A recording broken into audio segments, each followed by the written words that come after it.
One of the first things we do every single morning as Torah Jews is we daven. We thank Hashem for all of the gifts that He has given us, for the opportunity to breathe, and the fact that our bodies function, and the fact that we have parnasa, and that we can be productive. So davening is something which is so central to our lives as Torah Jews that we do so not only in the morning, but also in the afternoon, in the evening. We say Shema before we go to sleep. And it's not always perfect. We try our best.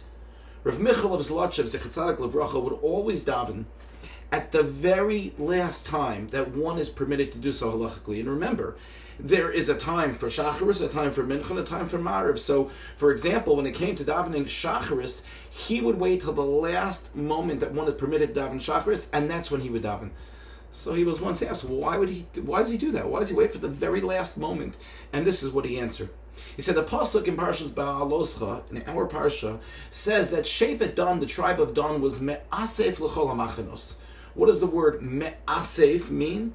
That it was gathering all of the other camps.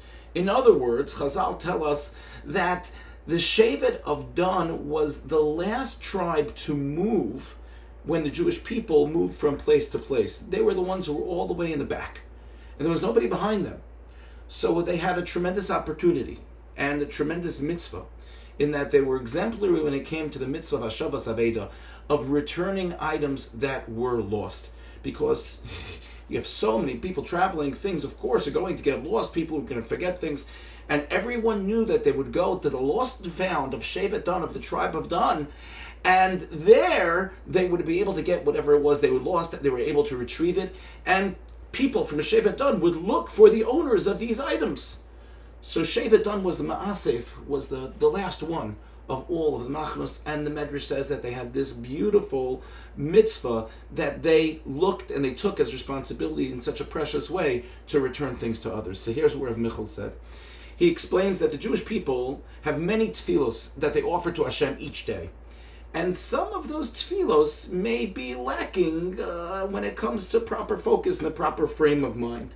Why? Because people are human. And we have so many things on our mind, and sometimes we daven, and it's a beautiful daven, and we feel connected to Hashem, and other times we daven, and we feel like, I don't know, I just didn't have it. It wasn't as good as I wanted it to be. It didn't work out exactly the way I wanted it to be. When I started Shemoneh Esrei, when I took 3 steps back at the end, I feel like I blew it. So said Rav Michal as follows. He said, when the Jewish people offer those tefillos, and sometimes they're not as good as they could be, he said, I want to wait to daven my tefillah, the very last one, so that I can be like Shevet Dan, and I can elevate those tefillos, those prayers that weren't as best as they could be, that they fell short. I want to be able to help those people and elevate those tefillos. And therefore, he said, he davens at the very last opportunity, the very last moment, to be able to help others, just like the Shevet Dan would return things to others. Tefillah, of course, is something which can be transformative if it's done consistently and with sincerity. And while the truth is that we are not perfect, tefillah also is not perfect. And sometimes we fall short. But if we remain consistent, even when we fall short, and we remain motivated, we may be surprised at how much we can gain with even a little bit of real devotion. May not be perfect, but can have a tremendous koach to help us, to help others, and really to show our thanks and our praise of HaKadosh Baruch Hu. Thank you for listening, and have a good Shabbos.